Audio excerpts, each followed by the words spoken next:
how can Massachusetts lead going forward as well?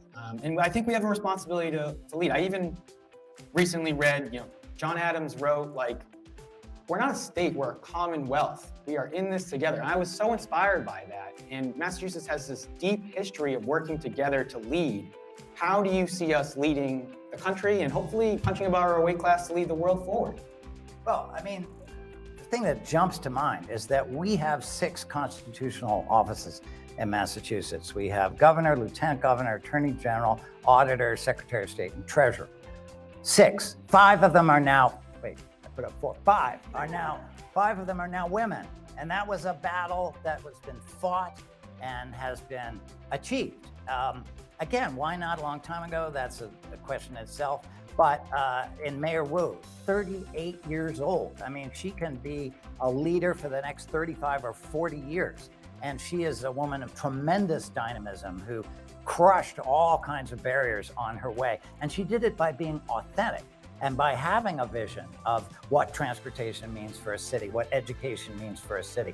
And now we have a governor who has shown her bravery in going up against the Trump administration.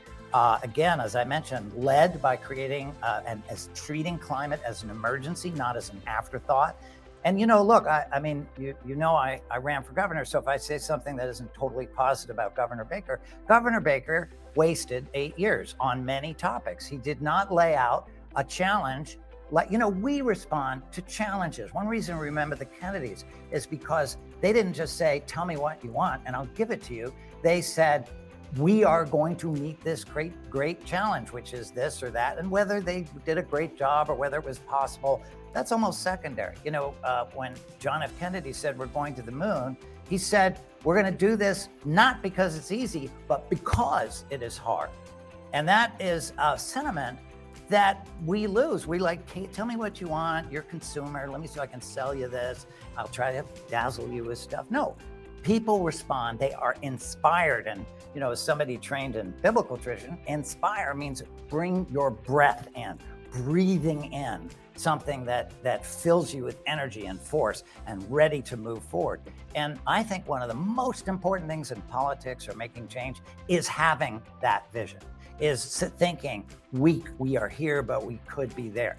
And one of the things about Bill McKibben, who's a very close friend, is that he always talks about, again, that if we can hang on and make the changes, that we have a beautiful and diverse future that is far more remarkable even than anything we've seen today. But we have to hold on to that. We have to support each other across differences. We have to be willing to make sacrifices, not necessarily material, but to put in time, to put in our energy, to put in our ideas, and not to sit back and say, well, you're all pretty stupid because this isn't going to work. So anyway, I'm pretty clear on this. I appreciate the energy, Bobby. You got me, the breath. I feel like I'm, everyone out there, take that breath in, feel inspired. There's a few thoughts that came to mind. We were filming a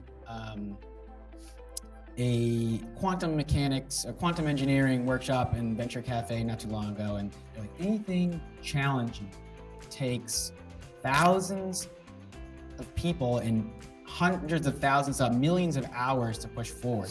Every conversation you have out there with someone in civics can push it forward. And it's important. They all add up to our future.